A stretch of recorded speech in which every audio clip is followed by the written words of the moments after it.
What is up, everyone? Welcome to round 2 of the Portland Monthly Premodern Paper Magic Afternoons January tournament. We have a great match for you, so without further ado, let's get into the decks. First up, we have Sligh returning to camera from last month's tournament with a iteration of his pitless rack, or what I'm just calling black rack, because there is no pit, there is no pox, it's just good value black creatures, lots of discard, and of course, the rack. There are some additional things in here like ensnaring bridges to make sure that big opponent creatures are not getting through, but he is still running his own creatures like Cabal Interrogator, Skittering Scourge, 3 Hypnotic Specters as well, and just lots of ways to discard and blow up his opponent's creatures. I also love that signed Unmask. One thing I do want to call out as well is the fetch lands in a monocolored deck.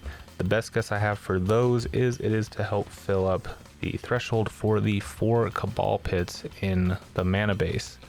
There's also a Quicksand, a Wasteland, Rat's Edge to help with some of those creature destruction as well, some Barren for cycling, and he does have another Wasteland in the side. Speaking of the sideboard, he's got 4 Engineered Plagues in there, pretty standard. A Caltrops, which is very interesting, again against those aggro decks that our format tends to have, or at least our local meta tends to have. A Dodecapod and a Grinning Demon are really spicy includes. I love those. And some Phyrexian Furnaces for the graveyard hate. A Meek Stone too, which is super sweet. Very cool deck. Let's see who he's up against. Blair is going to be our next player on a blistering fast version of Sligh. This is very cool with Urza Baubles in the main to draw into potentially better burn spells, really trimming down the size of the overall deck. Fetch lands as well, just to fill up the graveyard for Grim Lavamancer. Vortexes as well in the main. The sideboard is pretty sweet as well. We got 4 Pyroblasts, the 3 Lava Darts, a Flaring Pain, which actually ended up being relevant against me.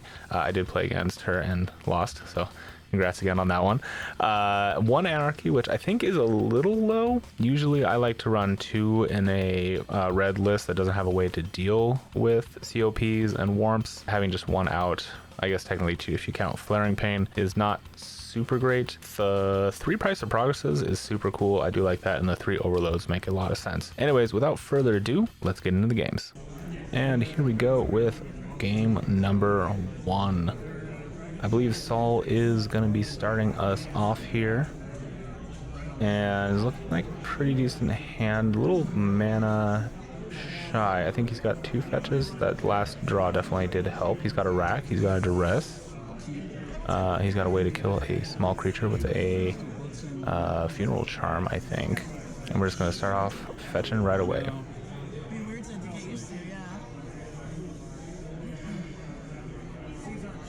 And really just going to pick it for Swampy Seas because no splash for colors. With this amount of fetch lands, I almost would be tempted to have maybe even a mountain or maybe even a plains in the sideboard just to open up potential sideboarding options. That could be a really cool spice to add to what is traditionally a very mono black deck, especially since you're not running the cards that care so much about the double or triple black. Alright, so it looks like Blair has a couple of mountains, a fetch land, Ball Lightning, a Shock, Incinerate, and a Grim Lavamancer. Can't take the Ball Lightning or the Grim Lavamancer, so you're taking the Incinerate or the Shock here. I feel like you have to take the most damage. Yep, that is, I think, the right call, taking the Incinerate. The turn 1 play for Blair is probably just going to be to play out the Grim Lavamancer. They're going to fetch, put in the Mancer on board, and if Saul has a Funeral Charm, this would be the time to use it. Take care of that 1/1 before it's able to, in response, deal 2 damage. Alright, so Saul going to take an extra point.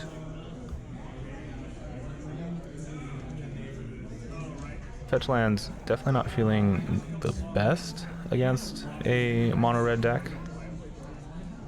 Probably one of the downsides of having that, obviously, but filling up his own graveyard to potentially utilize a Cabal or Cabal Pit. Yes, I was gonna say Cabal Coffers. That's not in this deck. That's a totally different deck that I may or may not be trying to figure out after seeing a very sweet brew on the main Premodern Discord.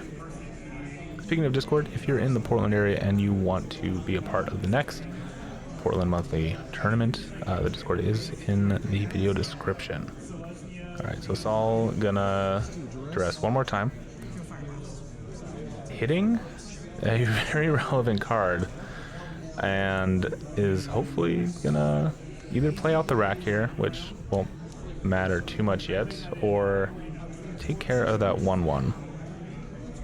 Now he could be thinking to hold up the Funeral Charm for the Ball Lightning too, which would also be a good play. But I think in this instance, yeah, you kind of have to go for the current threat.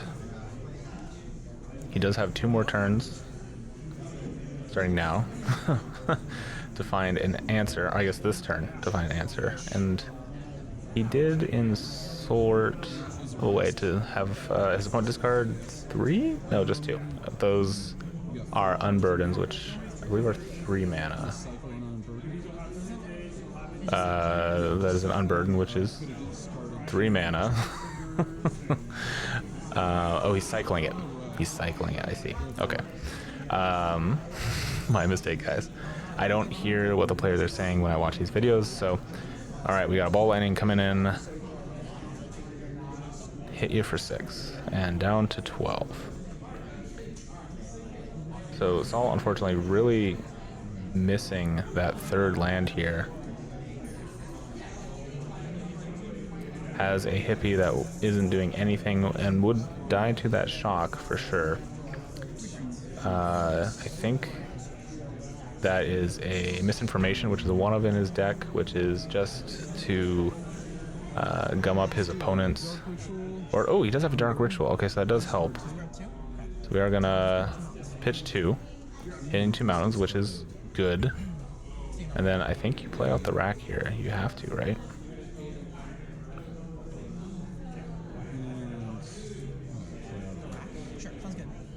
Yeah, okay, there we go.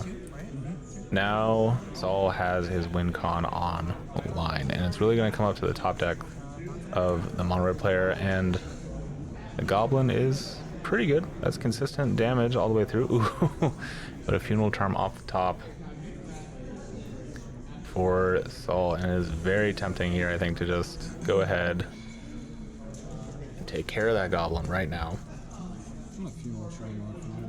Being able to discard the shock could also be relevant, but with more discard spells.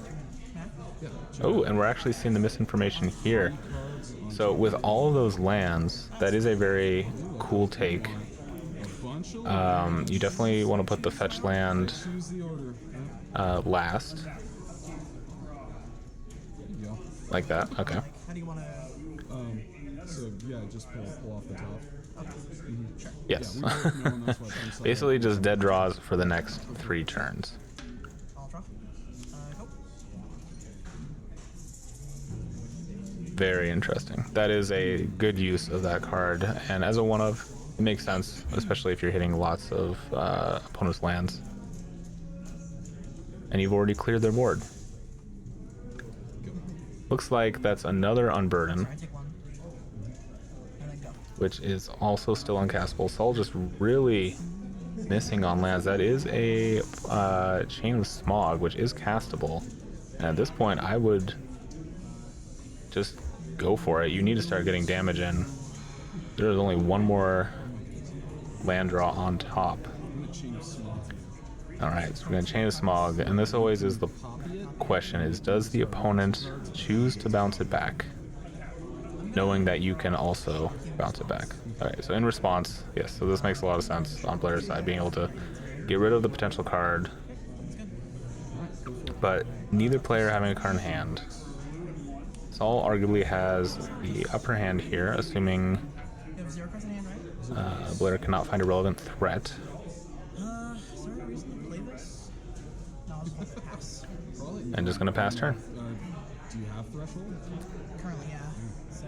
Alright, so Sligh really wanting to see. Ooh, there is that 3rd land finally. Yeah, you're good. And just passing the turn, interesting. 9. Potentially bluffing something. Ooh, that is a very nasty top deck. Going down to 3. 3. Yeah, 3. Yeah. And I was just going to say, Saul really hoping to see an ensnaring bridge soon before any kind of It's the only reason I would play it, and I held major on to it. threat. And yeah, playing that Cabal Pit It doesn't really have haste creatures. That's a haste. would have also saved him a lot of damage. That is a bit of a misplay. I wonder why he did keep that in hand, He doesn't deck move, so that's why I'm not. just to potentially bluff removal when it is in fact on board removal. Can I read that? One damage. Once the master's on the turn, you have one card in hand. Giving a little read. So I'll float 2. And I'll. Oh, and there is the Fire Blast, sack 2 mountains, and that is going to be game number 1. So, alright, you gonna go first? Yeah. Sounds good. And here we go with game number 2. So I'm gonna go ahead and take the play. Looks like he brought in Engineered Plague, which is potentially good. You can hit the Jackal Pups or the Goblins. It's essentially just a 3-mana removal spell with potentially upside of making some cards dead in player's hands, or even the Ball Lightning could be a very relevant hit, especially considering that 2 Ball Lightnings did come down last game and really shortened the length of the game. And it looks like there is only, well, 2 lands in hand, a tap land, the Barren Moor, and I think a Cabal Pit. Really looking at this Unmask, must be the main discard he has in hand, or the most relevant. Looks like there's another Unburden. Unmask. And I'm not sure what the card is on top right now that he's looking at.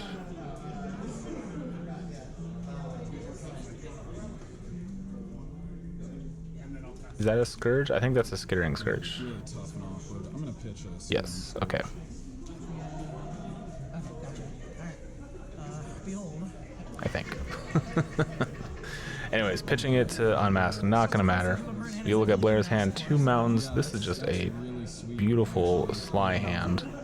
The Mog Fanatic, Let's get. Grim Lavamancer, Fire Blast, Bolt, and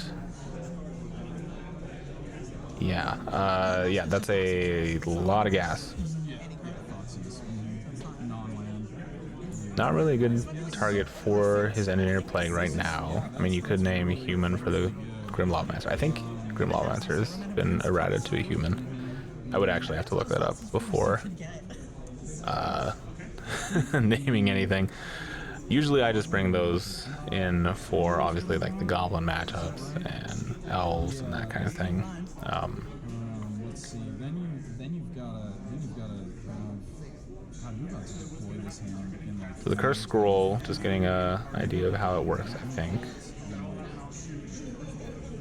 No, I'm gonna get the curse scroll. Interesting, okay. Taking the Cursed Scroll, That's what I would have taken. leaving the Fire Blast and the Lightning Bolt. Yeah, I think curse scroll is really good. Yeah.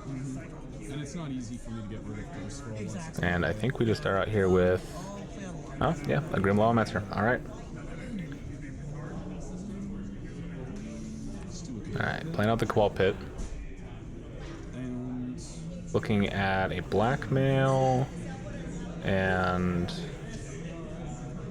does he have a Dark Ritual in hand? I think that is. I think that's the Urza art.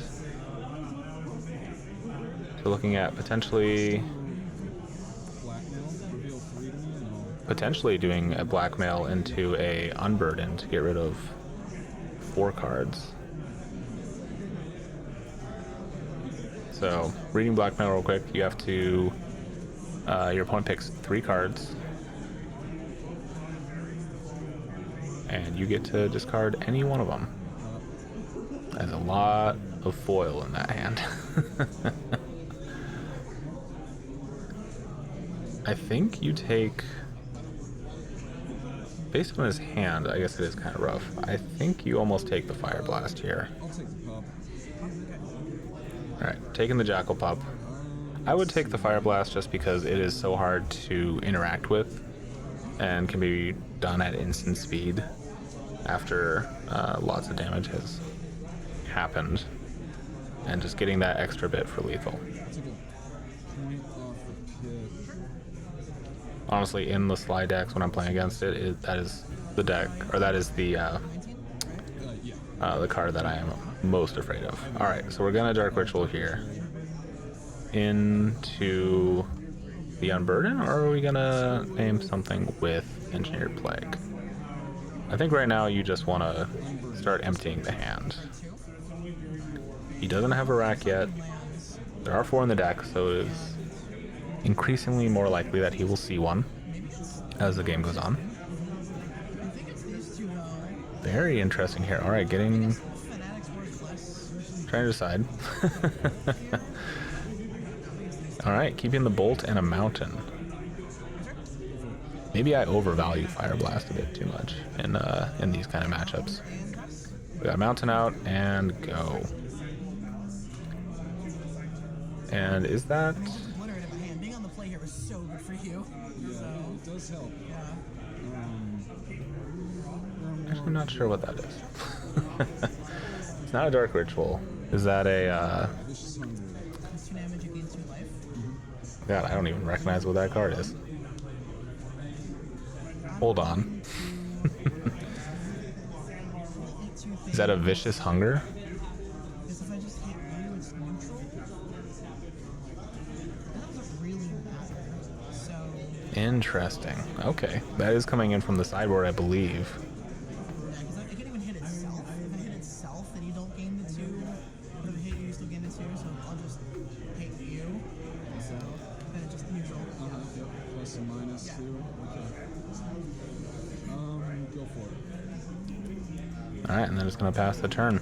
Does Blair have another creature threat or even another land here? Yes. Fetch land, go.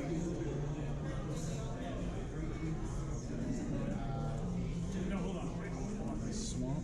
Alright, Sol now has 3 lands out, which opens up most of his deck. So, as long as he can draw some kind of, well, win con, preferably a rack, but even a Hypnotic Spectre could be at least enough to draw some heat off of that Bolt.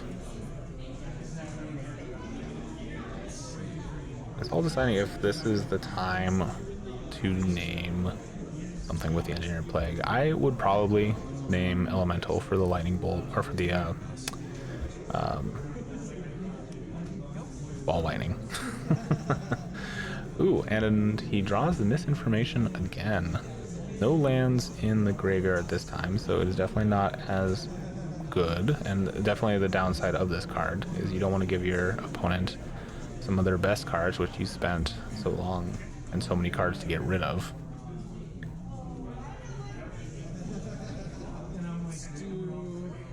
I'm just gonna pass, I think. Yep. Ooh, that's another scroll rack. Alright. Recurable damage is now on the board. And another mountain. Blair flooding a little here. Not sure what the face down card is yet, but Bolt is definitely live at any point. I would almost just send it, no matter what. Again, being new to the format, you may not know that this mono black style list runs very few creatures.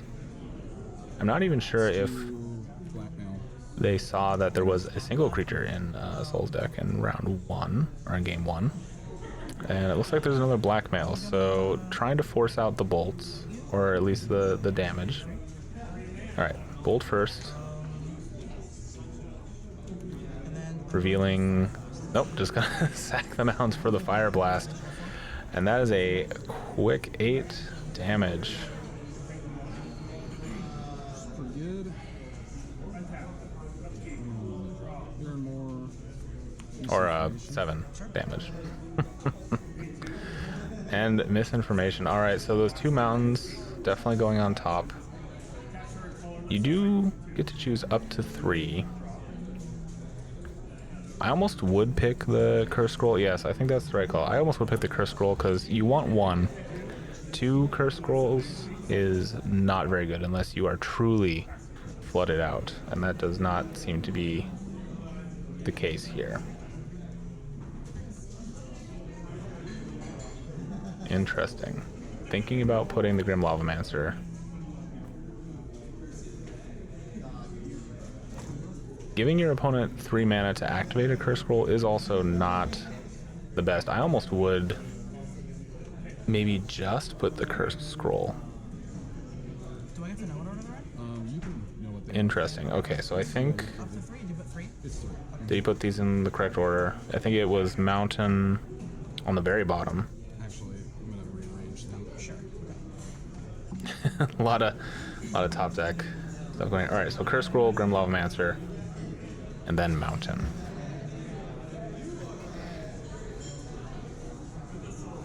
Okay, and the card does say up to 3, so he didn't necessarily need to do that.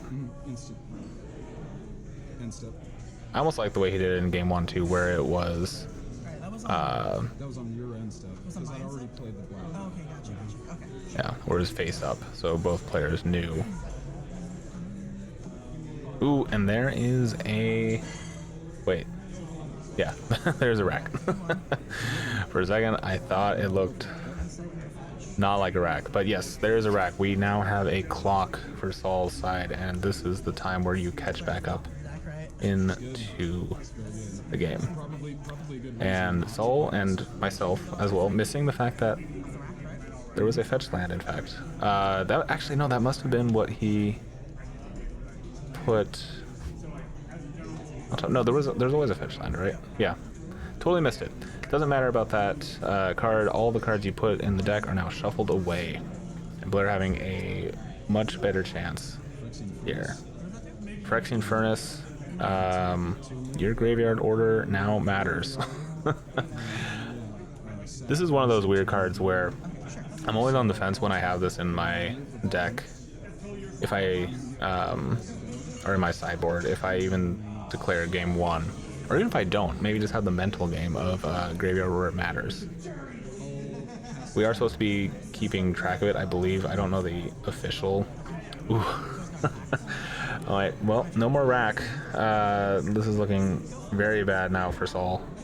Blair just needs another land. Oh, and that's a second Engineered Plague. Not doing great. I think you have to play it out here. I mean, yes, you do take a point of damage, but getting hit for 6 by a Ball Elemental or Ball Lightning is just not what you want to have happen. I think he does actually, so he does have the Cabal Pit up. So does he have 7 cards? Okay, so he does have Threshold, so at least he has one answer to it. But we are going to play out Engineer Plague here. And I don't know what it's naming, but let's just go with Ball Lightning, or Elemental, which will only hit Ball Lightning. Ooh, okay, we got an Unmask. I think at this point, the Engineered Plague, not cutting it. You need to see what's in your opponent's hand. And yes, there's the risk that they just cast it in response. But I feel like you have to go for it.